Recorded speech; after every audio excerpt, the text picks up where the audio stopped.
Casino, चमचमती दुनिया. इथले दारूचे ग्लास चमकत असतात. इथल्या लोकांच्या अंगावरचे कपडे चमकत असतात. इथे श्रीमंती चमकते, पैसा चमकतो, पण सगळ्यात खतरनाक विषय म्हणजे इथं नशीब चमकतं. आकड्यांच्या जीवावर. कॅसिनोची ही चमक बघायची म्हणल्यावर आपल्या डोळ्यांसमोर येतं गोवा. गोव्यातल्या समुद्रात जाऊन दौलत जादा केलेली किंवा मग नुसतंच काठावर बसून गुणाकार केलेली दोन्ही टाईपची गावडी आपल्याला माहिती असतात. हे कॅसिनोचं फॅड महाराष्ट्रात येणार अशी चर्चा काही महिन्यांपूर्वी झाली होती. कॅसिनो सुरू करायची परवानगी द्यायची मागणी करत कुणी न्यायालयात गेलं की या चर्चांना बळी यायचंच. पण राज्य सरकारनं घेतलेल्या नव्या निर्णयात 1976 पासून अस्तित्वात असलेला महाराष्ट्र कॅसिनो कायदाच रद्द केला आहे.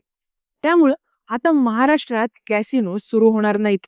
कॅसिनो नावाची चमचमती दुनिया नसली म्हणून काय नशीब चमकायचं आणि डुबायचं राहत नसतं. कारण या चमचमत्या दुनिये इतकीच एक पॉवरफुल गोष्ट आपल्याकडे फेमस आहे, मटका. ओपन, क्लोज, डे, नाईट, मेंढी, चिठ्ठी, पाना आणि जॅकपॉट हे आकड्यांच्या भाषेतले शब्द कधी ना कधी आपल्या कानावर पडलेले असतात. नसतील पडले तर एसटी स्टँड किंवा रेल्वे स्टेशनवर गुलाबी पिवळे कागद आणि आकड्यांचे तक्ते पाहिलेले असतात. समजा तेही नसेल तर वेगवेगळ्या माणसांच्या वेगवेगळ्या दंतकथा ऐकलेल्या असतात. 0 ते 9 या आकड्यात घुमणाऱ्या या मटक्याच्या दुनियेची भाषा कशी असते, मटका काय असतो, पाहूयात या व्हिडिओमध्ये. मटक्याची सुरुवात झाली न्यूयॉर्क कॉटन एक्सचेंज मधून फुटणाऱ्या आकड्यांमधून. न्यूयॉर्कचा कॉटन बाजार उघडतानाचा जो दर असायचा त्याचा शेवटचा आकडा ओपनला आणि बाजार बंद होताना जो दर असायचा त्याचा शेवटचा आकडा क्लोजला असे अंदाज लावले जायचे आणि त्यावर मटका खेळला जायचा. मटका सुरू केल्याचं क्रेडिट जातं कल्याण भगतला. वरळी भागात किराणा मालाचं दुकान चालवणाऱ्या भगतनं न्यूयॉर्क कॉटन बाजारातल्या भावावर 9 पट पैसे रिटर्न द्यायच्या स्कीमवर मटका सुरू केला असं सांगतात. पुढे न्यूयॉर्क कॉटन बाजारानं आपली दर काढायची प्रक्रिया बदलल्यानं मटक्याचे आकडे काढायची सिस्टीमही बदलली. कल्याण भगत हा धंदा लपून छपून करत असला तरी मटक्याला ग्लॅमर मिळवून दिलं ते कधी काळी त्याच्याच अंडर काम करणाऱ्या रतन खत्रीनं स्वतःचा मटका सुरू केला. 9 ते 99 पट रिटर्न द्यायला लागला. कापसाचे भाव येणं बंद झालं तेव्हा त्यानं आकडा काढायच्या वेगवेगळ्या पद्धती आणल्या. त्यानंच आणलेली पत्त्यांची पद्धत हिट ठरली आणि त्यानंतर नक्की झाली मटक्याची भाषा. पत्त्यांच्या कॅट मधल्या 52 पानांपैकी प्रत्येक रंगाची गुल्ल्या, राणी आणि बादशाह अशी 12 पानं साईडला काढली जातात, ज्याला म्हणतात भावली बाजूला काढणं. मग उरतात एक्का ते दस्सी अशी प्रत्येक रंगाची 10 पान. या 10 पानांना सेपरेट कोड वर्ड असतात. एक्क्याला एक्का, दुर्रीला दुवा, तिर्रीला तिया, चौक्याला चॉकलेट किंवा चौवा, पंजाला काँग्रेस, छक्क्याला छगत, सत्त्याला लंगडा, अठ्ठ्याला अठ्ठा, 9व्याला नैला, दस्सीला मिंडी किंवा जिलेबी. आता हे कोड वर्ड भागानुसार बदलत राहतात. या पत्त्यांमधूनच निघतात मटक्याचे आकडे. या 40 पत्त्यांमधून 3 पत्ते उघडले जातात. ते कसेही आले तरी ते 1, 2, 3 अशा चढत्या क्रमात लावून घेतले जातात. म्हणजे समजा सत्ता, एक्का आणि पंजा अशी पानं आली तर ती लावताना एक्का, पंजा आणि सत्ता अशीच लावली जातात. मग 1+5+7 अशी टोटल मारली की आकडा येतो 13. या बेरजेतला शेवटचा आकडा 3 असतो, त्यामुळे ओपनचा आकडा फुटतो 3. या आकडा फुटण्याला खबर आली असं म्हणतात. ओपनची खबर आली की काही वेळानं क्लोजची खबर येते. क्लोजसाठी पण 3 पत्ते निघतात. समजा क्लोजला दुर्री, चौवा आणि छक्का निघाला तर टोटल येते 12 आणि आकडा फुटतो 2. ओपनची आणि क्लोजची खबर आल्यावर पुढच्या 3 मिनिटात जगभरात पोहोचते.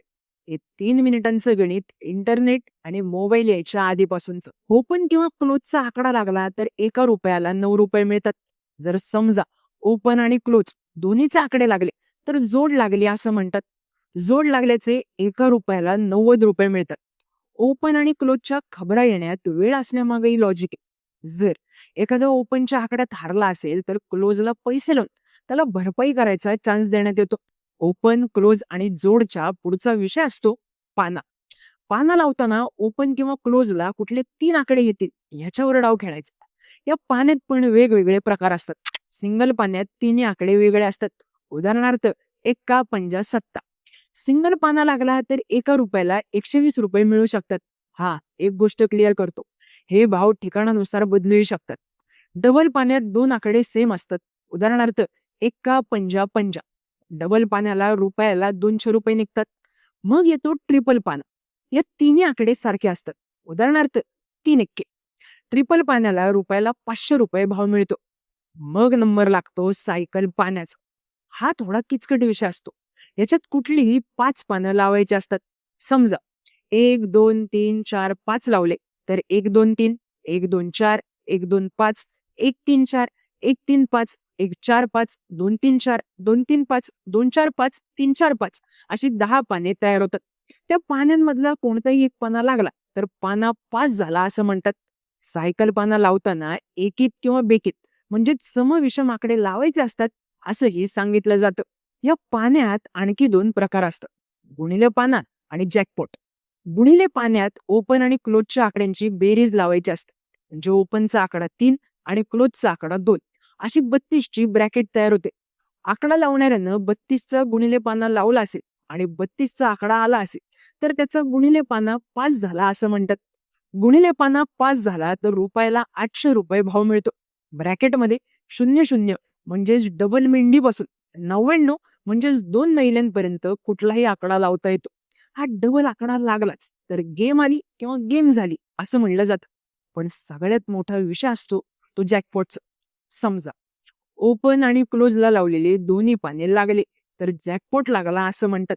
जिथं रुपयाला 10,000 पर्यंत रिटर्न मिळतात असंही सांगितलं जातं.